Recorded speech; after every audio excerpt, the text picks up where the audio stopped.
Hello friends, welcome to my channel investing by Neha Kulwe. जब भी आप किसी कंपनी का चार्ट देखते हैं तो कैंडल स्टिक पैटर्न बहुत ज़रूरी होता है। आपको अगर टेक्निकल एनालिसिस नहीं भी आता है, आपको चार्ट देखना नहीं भी आता है, लेकिन अगर आप कैंडल स्टिक पैटर्न के बारे में आपको थोड़ी बहुत नॉलेज है तो आप देखते ही समझ जाएंगे कि जो प्राइस है आने वाले कुछ टाइम बाद वो ऊपर जाने वाला है या फिर नीचे आने वाला है। कैंडल स्टिक पैटर्न के बारे में एक नॉलेज रखना इसलिए भी इम्पॉर्टेंट हो जाता है क्योंकि अगर आपको इंडिकेटर्स का यूज़ करना नहीं भी आता है तो भी आप सिर्फ कैंडल स्टिक पैटर्न के बेसिस पे ही एक सही ट्रेड ले सकते हैं।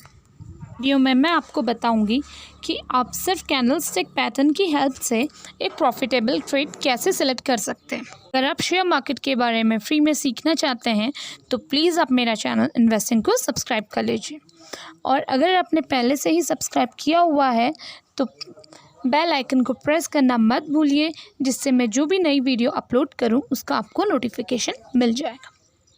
मेरे पास दो तरह की कैंडल स्टिक्स होती हैं। एक होती है ग्रीन कलर की जो होती है हमारी बुलिश कैंडल, और एक होती है रेड कलर की कैंडल जो होती है हमारी बेयरिश कैंडल। जो बुलिश कैंडल होगी वो सपोज़ कीजिए 100 पे ओपन हो रही है, उसके बाद वो आपका हाई बना रही है 110 का। 110 का हाई बनाने के बाद उस कैंडल ने एक 90 का लो बनाया, लेकिन जब वो क्लोज़ हुई तो वो 100 से ऊपर क्लोज़ हुई, 105 पे क्लोज़ हुई। तो वो कैंडल होगी हमारी बुलिश कैंडल यानी कि ग्रीन कैंडल। इसका मतलब हुआ कि जब भी जो कैंडल की जो ओपनिंग प्राइस है उसके बाद जो प्राइस हमारी बढ़ती चली गई, और जब वो क्लोज़ होने तक का उसकी प्राइस ओपन से ज़्यादा रही। के अपोजिट जो हमारी रेड कैंडल होती है वो होती है बेयरिश कैंडल। ये ओपन तो हाई प्राइस में होती हैं, लेकिन बंद होने तक का ये गिर जाती है, इसकी प्राइस गिर जाती है, और जिस प्राइस पे ये ओपन हुई होती है उससे कम प्राइस पे ये क्लोज़ होती है। सपोज़ कीजिए कोई कैंडल आपकी 100 पे ओपन हुई है। 100 पे ओपन होने के बाद इसने सपोज़ कीजिए 110 का इसने एक हाई बना दिया, लेकिन जब वो क्लोज़ हुई तब वो 110 पे नहीं, 100 पे नहीं, 100 पे जो ओपन हुई थी उससे भी नीचे जा कर के 90 या 85 पे क्लोज़ हुई है। तो ये एक बेयरिश कैंडल होगी जो रेड कलर से डिनोट होगी। आप कैंडल के ऊपर और नीचे स्टिक्स जैसे देख रहे हैं, उन्हें कैंडल के विक्स बोलते हैं। ये विक्स हमें बताती हैं कि किसी कैंडल ने कितना हाई प्राइस बनाया है और कितना लो बनाया है। वाइट कलर की कैंडल्स नज़र आ रही हैं वो बुलिश कैंडल है यानी कि ग्रीन कैंडल्स, और जो ब्लैक कैंडल्स आपको नज़र आ रही हैं वो बेयरिश कैंडल हैं यानी कि रेड कैंडल्स। ये देखना है कि जिस कैंडल में अपर शेडो लंबी है, जैसे कि आप यहाँ पे देख सकते हैं इन कैंडल्स में, मतलब है इन कैंडल्स में सेलिंग प्रेशर ज़्यादा है और आने वाले टाइम पे आपको जो प्राइस है वो कुछ गिरता हुआ दिखाई दे सकता है।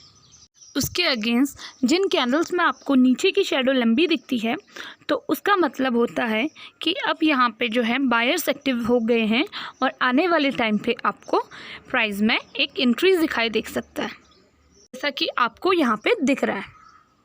दोनों ही केस में आपको एक कंफर्मेशन की ज़रूरत पड़ेगी कि जो आपको अभी जो बाइंग प्रेशर या फिर सेलिंग प्रेशर नज़र आ रहा है कैंडल में, ये एक टेम्प्रेरी सेलिंग प्रेशर है, बाइंग प्रेशर है, या ये आने वाले टाइम पे एक कुछ टाइम बाद भी आपको इसका असर देखने को मिलेगा। इसके लिए आपको एक कंफर्मेशन कैंडल जो आपकी इस कैंडल के बाद फॉर्म होगी वो आपके लिए काफ़ी इम्पॉर्टेंट है। अगर आपको सेलिंग प्रेशर वाली कैंडल के बाद रेड कलर की कैंडल दिखाई देती है या फिर कंटिन्यूसली सेलिंग प्रेशर की कैंडल्स फॉर्म होती हैं तो इसका मतलब है कि आने वाले टाइम पे जो प्राइस है वो गिर सकता है। और उसके अगेंस्ट अगर आपको बाइंग प्रेशर वाली कैंडल के बाद आपको ग्रीन कलर की कैंडल दिखाई देती है या कंटिन्यूसली जो है बाइंग प्रेशर वाली कैंडल्स फॉर्म होती हैं, तो इसका मतलब है कि आने वाले टाइम पे इसमें बायर्स एक्टिव रहेंगे और आने वाले टाइम पे आपको इसका प्राइस में इंक्रीज़ देखने को मिल सकता है। आपकी हेल्प से देखते हैं कि ये काम कैसे करता है। जो प्राइस है वो गिर रहा था, उसके बाद इस पॉइंट पे जा कर के वहाँ पे आपको बायर्स प्रेशर देखने को मिला, और जिसका कंफर्मेशन आपको इस कैंडल पे मिला। और उसके बाद आप देख सकते हैं कि जो प्राइजेज़ हैं वो इंक्रीज़ भी हुई फ्यूचर में। देखिए यहाँ पर तक का जो प्राइजेज़ हैं वो इंक्रीज़ कर रही थी, लेकिन इस पॉइंट पे जा कर के इस प्रेशर दिखाई दिया, यानी कि जो ऊपर की वेग है वो लंबी होती हुई दिखाई दी। उस कैंडल का कंफर्मेशन मिलने के बाद आपको प्राइजेस में डिक्रीज़ भी दिखाई दिया। इस तरीके से कैंडल स्टिक पैटर्न की हेल्प से आप अंदाज़ लगा सकते हैं कि जो प्राइस है वो ऊपर जाएगा या फिर नीचे आएगा। अगर आपको वीडियो पसंद आया तो प्लीज़ इसे लाइक करें और अपडेट्स के लिए मेरे चैनल इन्वेस्टिंग को सब्सक्राइब करें। Thank you for watching.